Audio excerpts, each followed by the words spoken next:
நம்முடைய வாழ்க்கையில் பார்த்தோம்னா நிறைய பேருக்கு எனக்கு நிறைய திறமை இருக்குது, ஆனால் எனக்கு ஒரு வாய்ப்பு தான் கிடைக்கல அப்படின்னு ஏக்கப்படுற நிறைய பேரை நம்ம பார்த்துருந்துருப்போம். இன்னொரு பக்கம் பார்த்தோம்னா எனக்கு திறமை இருக்கா இல்லையான்னு தெரியாமலே நிறைய பேர் புலம்புறவங்களும் இருப்பாங்க. இப்படியானவர்களுக்கெல்லாம் நம்பிக்கையான ஒரு பிடி அவங்களுக்கு கிடைச்சா எதை வேணாலும் மாற்றலாம் அப்படிங்கிறது தான் அவங்க முன்னாடி இருக்கிற ஒரு வாய்ப்பாக இருக்கும். அப்படிப்பட்ட ஒரு நேரத்தில் தான் நமக்கு ஒருத்தர் வந்து நினைவுக்கு வந்தார். அவர் தான் நம்மோடு இணைஞ்சிருக்காரு. யார் அவர் அப்படின்னு பார்த்தோம்னா, தன்னுடைய வாழ்க்கையில் முக்கியமான காலகட்டத்தில் ஒரு 7 லட்சம் ரூபாய் கடனோடு, அதாவது ஒன் வே டிக்கெட்டோடு இங்கே சென்னைக்கு வந்தார். ஆனால் இன்னைக்கு அவருக்கு பார்த்தோம்னா மறைந்த முன்னாள் முதலமைச்சரான செல்வி ஜெயலலிதா அவர்களுடைய வீட்டு பக்கத்திலேயே அவருடைய சொந்த வீடு இருக்குங்க, போயஸ் கார்டனில். அது மட்டும் கிடையாதுங்க, தன்னை போலவே பலரை அதே போல ஒரு நம்பிக்கையான ஒரு பாசிட்டிவான மனிதராகவும் மாற்றியிருக்காரு. அவர் தான் இந்தியாவிலேயே ஒரு முன்னணியாக இருக்கக்கூடிய வெல்னஸ் கோச்சான திரு ரவிசுந்தரம். அவர் தான் நம்மோடு இன்று நேர்காணலில் இணைஞ்சிருக்காரு. சார் வணக்கம். வணக்கம் இளங்கோ, எப்படி இருக்கீங்க? சூப்பராக இருக்கேன். சொல்லுங்கள் சார். நான் நிறைய இடத்துல பார்த்துருக்கேன், ஃபிட்னஸ் கோச்சுன்னு சொல்லுவாங்க, அப்புறம் நிறைய வந்து ஸ்போர்ட்ஸில் வந்துட்டு கோச் எல்லாம் இருப்பாங்க. இது என்ன சார் புதுசாக வெல்னஸ் கோச் அப்படின்னு அந்த பேரே புதுசாக இருக்குது. வெல்னஸ் கோச்னா என்ன? இப்போ நீங்கள் தூக்கம் அவசியம்னு சொன்னீங்க, ஆனால் நிறைய பேர் பார்த்தோம்னா தூக்கத்தை தொலைச்சாதான் வாழ்க்கையிலேயே முன்னேற முடியும்லாம் சொல்லிலாம் நம்ம பார்த்துருந்துருக்கோம். ஆனால் நீங்கள் தூக்கம் ரொம்ப அவசியம்னு சொல்கிறீங்க. நம்மளுடைய வாழ்க்கையுடைய முன்னேற்றத்துக்கு இது எப்படி அவசியம்னு நீங்கள் சொல்கிறீங்க? தூக்கம் வந்துட்டு உண்மையிலேயே ரொம்ப அவசியங்க. அதாவது என்ன அப்படின்னா, அது மிகையாகவும் இருக்கக்கூடாது, குறைவாகவும் இருக்கக்கூடாது. ரெண்டாவது, நம்ம தூங்குறது நமக்கு வந்துட்டு தெரியக்கூடாது. தூக்கம் வந்து தூங்கணும், அதுக்கப்புறம் தூக்கம் முடிஞ்சு நம்ம வந்துட்டு எந்திரிக்கணும். தூக்கம் மாதிரி வந்து ஒரு அருமையான மருந்து வந்துட்டு எதுவுமே கிடையாது. நம்ம உடம்புல இருக்கக்கூடிய விஷயங்களை அதே ரிப்பேர் வந்துட்டு அப்படின்னா பண்ணிக்குது. இன்றைக்கி நிறைய பேருக்கு இந்தியாவில் இன்சோமினா ப்ராப்ளம் இருக்குது. இப்போது நீங்கள் மனநிலை சரியில்லாமல் மனப்பிறழ்வில் இருக்காங்கல்ல, அவங்கெல்லாம் யாருன்னு பார்த்தீங்க அப்படின்னா, ஒரு 1 வீக் தூக்கமே இல்லாமல் இருந்தாங்க அப்படின்னா மைண்டு வந்துட்டு மென்டல் மாதிரி ஆகிடுவாங்க. இன்றைக்கி நிறைய பேர் அந்த மாதிரி தூக்கத்தை இழந்துருக்காங்க. தூக்கம் வந்துட்டு அப்படின்னா அவசியம். உங்களுடைய வெல்னஸ் கோச்சில் முதல்ல நல்லா தூங்குப்பா, பாதி பிரச்சனை தீர்ந்துரும் தான் நீங்கள் சொல்கிறீங்க. ரொம்ப தூங்கிடக்கூடாது. ஆமாம் ஆமாம், நல்லா இருக்கு நல்லா இருக்கு. நிறைய விஷயங்களும் சொல்கிறீங்க. இப்படியா இருக்கிறவங்க பார்த்தோம்னா நம்ம பொதுவாக புரிஞ்சுக்கிட்ட வரைக்குமே வாழ்க்கையில் கடந்த காலத்தில் நிறைய கஷ்டங்கள்லாம் சந்திச்சுட்டு வந்தவங்களா இருப்பாங்க. நீங்களும் அதே போல தானா, இல்லை ரொம்ப இயல்பாகவே இந்த உயரத்துக்கு வந்துட்டீங்களா? இல்லைங்க, நீங்கள் முதல்ல நீங்கள் சொன்ன மாதிரி நான் கஷ்டம் அப்படின்னா எப்படி சொல்கிறதுங்க, அதுக்கு மேலே வந்துட்டு கஷ்டப்படுறதுக்கு ஒன்றுமே இல்லை. அந்த ஒரு நிலைமையிலிருந்து இந்த நிலைமைக்கு வந்துட்டு அப்படின்னா வந்திருக்கிறேன். அது ரெண்டுமே நான் தான். ஆனால் அந்த மாதிரி கஷ்டப்பட்டதுக்கும் காரணம் நான் தான். அப்புறம் அதிலிருந்து வெளியில் வரத்துக்கும் நான் தான் ஒரு பாயிண்டில் வந்துட்டு அப்படின்னா போதும் இந்த வாழ்க்கை அப்படின்னு சொல்லிட்டு நான் வந்துட்டு அப்படின்னா என் வாழ்க்கையில் ஏற்பட்ட பிரச்சனைகளுக்கு எல்லாத்துக்குமே நானே பொறுப்பேற்றுக்கிட்டு அதிலிருந்து வெளியில் வரத்துக்கு என்ன பண்ணணுமோ அதை நான் கற்றுக்கிட்டு, ரொம்ப முக்கியமான விஷயம், கற்றுக்கிட்டு அதை நான் அப்ளை பண்ண ஆரம்பிக்கும்போது என்னோடய லைஃப்பில் வந்துட்டு அப்படின்னா டிரான்ஸ்ஃபார்மேஷன் வந்துட்டு ஏற்பட்டது. இது எல்லோரோட வாழ்க்கையிலையும் ஏற்படுறதுக்கு உண்டான வாய்ப்புகள் நிறைய இருக்குது. இல்லை உங்கள் வாழ்க்கையில் அப்படி உங்களை ரொம்ப உலுக்கி எடுத்த பிரச்சனைன்னு நீங்கள் எதை பார்த்தீங்க? மரியாதை போயிடும். பணம் நம்மக்கிட்ட எவ்வளோ இருக்கோ அதுக்கு தகுந்த மாதிரி மரியாதை நம்ம கொடுப்பாங்க. பணமும் இல்லை, நம்ம பிரச்சனையில் இருக்கிறோம் அப்படின்னா தெருவில் இருக்கிற நாய்க்கு எப்படி ட்ரீட்மெண்ட் கொடுப்பாங்களோ அதே மாதிரி தான் கொடுப்பாங்க. அதுதான் வந்துட்டு அப்படின்னா ஒரு தன்மான உணர்ச்சியை வந்துட்டு அப்படின்னா தட்டி எழுப்பக்கூடியது. அப்போ அது வந்துட்டு அப்படின்னு என்ன சொல்லுவோம், வெறி வரணும். அவமானப்பட்டோம் அப்படின்னா வெறி வரும். அந்த வெறியை எடுத்துக்கிட்டு நம்ம வந்துட்டு ட்ராவல் பண்ணணும். எனக்கு 7 லட்ச ரூபா கடன் எல்லாமே வந்துட்டு என்ன அப்படின்னா ரொம்ப பாதித்து ஒரு மரியாதை இல்லாத ஒரு சுச்சுவேஷனுக்குள்ளே போகும்போது நான் வந்துட்டு என்ன அப்படின்னு என்ன சொல்கிறதுங்க, அவங்களுக்கு நான் யாருங்கிறத வந்துட்டு என்ன அப்படின்னா நான் ப்ரூவ் பண்ணணும். அந்த ப்ராசஸில் அந்த வெறி வந்தது பார்த்திங்களா, அதில் வந்துட்டு நம்மளால் முடியாத விஷயங்கள் கற்றுக்கிறது பண்ணுறது இது எல்லாமே நம்மளால் வந்துட்டு என்ன அப்படின்னா பண்ண முடியும். நிறைய பேருக்கு வந்துட்டு என்ன அப்படின்னா இது இருக்காது. அவங்க அந்த பிரச்சனைக்குள்ளேயே சுற்றிக்கிட்டே இருப்பாங்க. அந்த பிரச்சனைக்குள்ளேயே சுற்றிக்கிட்டு இருக்கும்போது ஒன்று கவலைப்படுவாங்க, இல்லாட்டி பயப்படுவாங்க. இதில் நான் என்ன கேட்குறேன் அப்படின்னா, இல்லைங்கோ, இப்போது கவலைப்படுறாங்கன்னு வச்சுக்கோங்களேன், உங்களுக்கு ஒரு கவலை இருக்குது, ஏதாவது ஒன்று பணம் இல்லை ஹெல்த் சம்மந்தமாக உறவுகள் சம்மந்தமாக ஏதோ ஒரு பிரச்சனைகள் இருக்குது. நீங்கள் கவலைப்படுறதுனால உங்களால் அந்த பிரச்சனையை தீர்க்க முடியும், இல்லை நீங்கள் வந்துட்டு உங்களால் அந்த பிரச்சனையை தீர்க்க முடியாது. 2 தானே இருக்குது. இப்போ உங்களால் பிரச்சனையை தீர்க்க முடியாது அப்படிங்கும்போது அதுக்காக ஏன் நீங்கள் கவலைப்படணும்? பிரச்சனை தீர்க்க முடியாது இல்லையா? ஆமாம்.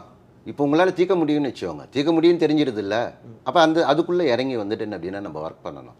நீங்கள் அந்த மைண்டு, இப்போ நான் உங்ககிட்ட பேசிகிட்டு இருக்கிறேன் அப்படின்னா இதில் இருக்கணும், ப்ரெசன்ஸில் இருக்கணும். கவலைங்கிறது வந்துட்டு முடிஞ்சதை பற்றி யோசிக்கிறோம், பயம் அப்படிங்கிறது இனிமேல் நடக்க போகிறத பற்றி இருந்து யோசிக்கிறோம். இது நான் அன்ஃபார்ச்சுனேட்லி நமக்கு யாருமே சொல்லிக் கொடுக்குறதில்ல. ஸ்கூல்லையோ காலேஜ்லேயோ நம்மளோட பேரண்ட்ஸோ வாழ்க்கையை நடத்தக்கூடிய கல்வியை வந்துட்டு நமக்கு சொல்லிக் கொடுக்காதோட விளைவு இந்த சஃபரிங் வந்துட்டு இருக்குது. உண்மையில் என்ன பார்த்து கேட்குறாங்க, எப்படி நீங்கள் இந்த மாதிரி ஆனீங்க அப்படின்ட்டு. நான் என்ன சொல்கிறேன், நீ இவ்வளோ கஷ்டத்தில் இப்படி கஷ்டப்பட்டுக்கிட்டே இருக்கிறீங்களே, இதிலிருந்து வெளியில் வரத்துக்கு உங்களை தவிர வேறு யாராலையும் முடியாது. நான் உங்களுக்கு கற்றுக் கொடுக்க முடியும், நீங்கள் கஷ்டத்துலேருந்து வெளியில் வரத்துக்கு நான் கற்றுக் கொடுக்க முடியும். நீங்கள் கற்றுக்கிறதுக்கு ரெடியாக இருக்கீங்களா? அது வந்துட்டு என்ன அப்படின்னா ரொம்ப முக்கியமான விஷயம். இப்போ உங்களுடைய வெல்னஸ் கோச்சில் வாழ்க்கையை வாழ்வதற்கான அந்த கல்வியை கற்றுக் கொடுக்குறீங்களா? சூப்பர். ஆமாம் ஆமாம், அதுதான். நீங்கள் நமக்கு என்ன அப்படின்னா, இப்போ ஒவ்வொருத்தர் வந்துட்டு ஒவ்வொன்றை தேடி போய்கிட்டே இருப்பாங்க. நான் வந்துட்டு ஃபிட்டாக இருக்கணும் அப்படின்னு சொல்லிட்டு இப்போ ஃபிட் ஆகிடுறீங்க, ஆனால் கையில் காசும் இல்லை, சந்தோஷமும் இல்லை. அந்த ஃபிட்னஸ் வச்சு என்ன பண்ண போகிறீங்க? அப்போ பணம் வந்துட்டு என்ன அப்படின்னா தேடி போயிட்டே இருக்கிறீங்க, பணம் வந்துட்டு கிடைக்குது, ஆனால் ஹெல்த்தும் இல்லை, ஹாப்பியாகவும் இல்லை. அப்போ நமக்கு என்ன அப்படின்னா கம்ப்ளீட் லைஃப், நம்மளோட மீதி நாட்கள் நல்லபடியாக வாழணும் அப்படின்னா நமக்கு வந்துட்டு என்ன அப்படின்னா ஹெல்த்து, வெல்த்து, ஹாப்பினஸ், இப்போ கரண்ட் கண்டிஷனில் நீங்கள் என்ன இருக்கீங்களோ அதிலிருந்து நீங்கள் இம்ப்ரூவ் ஆகிறதுக்கு நீங்கள் அதுக்குண்டான முயற்சிகள் வந்துட்டு பண்ணணும். இந்த செகண்ட்லேருந்து நீங்கள் அதை வந்துட்டு என்ன அப்படின்னா ஏற்படுத்திக்கணும். ஆனால் இது கூட நான் பொதுவாக கேட்குறேன், நம்முடைய வாழ்க்கையை அடுத்த கட்டத்துக்கு எப்படி கொண்டு போகணும் அப்படின்னு கேட்குறதுக்கு கூட ஒரு வெல்னஸ் கோச் மாதிரியான ஒன்று தேவையா நமக்கு? அந்த நிலைமையில தான் நம்முடைய நம்மளே பண்ணலாம். இன்னொரு 100 வருஷம் ஆகும். ஏன்னா குரு இல்லாத ஆட்டம் வந்துட்டு என்ன அப்படின்னா குருட்டாட்டம். கரெக்ட். கற்றுக்காமல் நம்ம கற்றுக்கிட்டால் நீங்கள் எதை வேணாலும் பண்ணலாம், ஆனால் கற்றுக்காமல் நீங்கள் எதையுமே பண்ண முடியாது. அப்போ நமக்கு என்ன அப்படின்னா இன்றைக்கி நீங்கள் கவனிச்சிங்கன்னு வச்சுக்கோங்களேன், ஒரு 2 வருஷத்துக்கு முன்னாடி நீங்கள் என்ன பண்ணிக்கிட்டு இருக்கீங்களோ அதே மாதிரி இப்போ நீங்கள் பண்ணிக்கிட்டு இருந்தீங்கன்னு வச்சுக்கோங்க, நீங்கள் ஒரு 25 வருஷம் பின்னாடி போயிட்டீங்கன்னு அர்த்தம். கண்ணு முன்னாடி எல்லாமே மாறிக்கிட்டே இருக்குது. அப்போ நம்ம அந்த மாறிக்கிட்டு இருக்கிறத வந்துட்டு நம்ம பிடிக்கணும் அப்படின்னா நமக்கு வந்துட்டு கைட் பண்ணுறதுக்கும், டீச் பண்ணுறதுக்கும், மென்டாரிங் பண்ணுறதுக்கும், கேர் எடுக்கிறதுக்கும் ஆட்கள் வந்துட்டு என்ன அப்படின்னா இருக்கணும். அது நீங்கள் முடிவு பண்ணணும். நம்ம இப்படியே கஷ்டத்தில் இருக்கிறதா, இதிலிருந்து நம்ம வெளியில் வரணுமா? வெளியில் வரணும். நான் என்ன சொல்கிறேன் அப்படின்னா, நீங்கள் தேடணும், உங்களுக்கு என்ன வேணுமோ அது தேடுங்க. இன்னொரு பாயிண்ட் சொல்லட்டுமா? நீங்கள் என்ன தேடுறீங்களோ அது உங்களை தேடிட்டு இருக்கோம். நீங்கள் ஒரு பாயிண்டில் வந்துட்டு என்ன அப்படின்னா முடிவு எடுத்து உங்களுக்கு என்ன வேணுமோ அதை அடையிறதுக்கு உண்டான வேலைகளை வந்துட்டு என்ன அப்படின்னா நீங்கள் இப்போ வந்துட்டு ஸ்டார்ட் பண்ணணும். ஆனால் இது என்ன அப்படின்னா உடனே ஒரே நாளில் நடக்காது. அது கிடைக்கிற வரைக்கும் நம்ம அந்த முயற்சியில் ஈடுபட்டுக்கிட்டே இருந்தோம் அப்படின்னா நமக்கு என்ன வேணுமோ அது பூரா எல்லாமே கிடைக்கும். நீங்கள் சொல்கிறது எப்படின்னா, வாழ்க்கைக்கும் ஒரு நல்ல டீச்சர் வேணும், ஆனால் அவர் ஒரு ஃப்ரெண்டு மாதிரியான டீச்சர், நாங்கள் ஃப்ரெண்டு மாதிரியான ஒரு டீச்சராக இருக்கோன்னு சொல்கிறீங்க. அது நீங்கள் செலக்ட் பண்ணணுங்க. இல்லைங்க, அது ரொம்ப முக்கியமானது. உங்கள் வாழ்க்கையில் வந்துட்டு தவறான நபர்கள் வந்துட்டு வரவே கூடாது. ஆனால் நம்ம சமூகத்தில் நிறைய அப்படிப்பட்டவங்க தானே இருக்காங்க. அப்போ அது காரணம் வந்துட்டு என்ன அப்படின்னு என்ன சொல்கிறதுங்க, உங்களோட எண்ணங்கள் தான் அந்த மாதிரி பீப்புளை உங்களை அட்ராக்ட் பண்ணுது. இப்போ நமக்கு சரியில்லாத ஆட்கள் வராங்கன்னு வச்சுக்கோங்க, எல்லாமே வந்துட்டு என்ன அப்படின்னா கலந்து தான் இருக்கும். உங்களோட எண்ணங்களை வந்துட்டு நீங்கள் மேம்படுத்திக்கிட்டீங்க அப்படின்னா உங்களுக்கு வந்துட்டு என்ன அப்படின்னா ஒரு ராங் பர்சன் வந்துட்டு என்ன அப்படின்னா வரமாட்டாங்க. நீங்கள் அது பார்க்கும்போது நீங்கள் வந்துட்டு என்ன அப்படின்னா உங்களோட உணர்வு, இன்ட்யூஷன் வந்துட்டு என்ன அப்படின்னா காமிக்கும். இது வந்துட்டு சரி, இது சரியில்லை, இவங்க கரெக்டு, இவங்க கரெக்ட் இல்லை. அப்போ நம்ம என்ன பண்ணணும் அப்படின்னா எல்லாரையும் நம்பணும், ஆனால் நம்பக்கூடாது.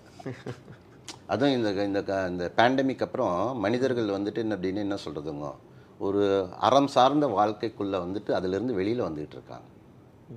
இது ஒரு கெட்ட விஷயம். ஆனால் நமக்கு என்ன அப்படின்னா நல்ல விஷயம் ஐடென்டிஃபை பண்ணணும். அதுக்கு தானே நமக்கு அறிவு கொடுத்துருக்காங்க இல்லையா? நம்ம என்ன பண்ணணும் பண்ணக்கூடாது அப்படிங்கிறது நம்மளோட சாய்ஸ் தானே. அது மாதிரி குரு வந்துட்டு என்ன அப்படின்னா தேர்ந்தெடுக்கணும். குருவை எப்படி தேர்ந்தெடுக்க முடியும்? நீங்கள் ஸ்டூடெண்ட் ரெடியாக இருந்தீங்கன்னு வச்சுக்கோங்க, குரு வந்துடுவார். இங்கே இது என்ன அர்த்தம் அப்படின்னா உங்களுக்கு என்ன வேணுமோ அதை டீச் பண்ணக்கூடிய டீச்சர் வந்துட்டு குரு, அவர் வந்துடுவார். புரியுது. நேரம் போனதே தெரில. நேரத்தோட அருமையை நீங்கள் சொல்லி கொடுத்துருக்கீங்க. அதனால் இது வந்து ஒரு வகையில் ஒரு பாசிட்டிவான நேரம் தான் எங்களுக்கு. அதே போல் நம்முடைய நேயர்களுக்கும் நிச்சயமாக நீங்கள் பேசின ஒவ்வொரு விஷயமும் பயன் கொடுக்குறதா இருக்கும். குறிப்பாக இந்த வெல்னஸ் கோச்சில் வந்து நம்ம சேரணும், நம்மளும் தங்களை இணைச்சி நிறைய விஷயங்கள் கற்றுக்கணும் அப்படின்னு நினைக்கிற நேயர்கள் உங்களுடைய பெயரை நிச்சயமாக பதிவு பண்ணிக்கோங்க. சூப்பர் டூப்பரான ஒரு அற்புதமான ஃப்யூச்சரை நீங்கள் உருவாக்கிக்கோங்க. சுற்றி இருக்கிற எல்லோருமே சூப்பராக மாறுறப்ப ஒவ்வொருத்தருமே சூப்பராக மாறுவாங்க. எல்லோரும் இணைந்து மகிழ்வோம். உங்களுடைய நேரத்தை ஒதுக்கி, அதாவது நம்முடைய நேயர்களுக்காக நேரத்தை ஒதுக்கி நிறைய விஷயங்களை சொன்னீங்க. எங்களுக்குமே உபயோகமாக இருந்தது. ரொம்ப நன்றி சார். ரொம்ப நன்றிங்க.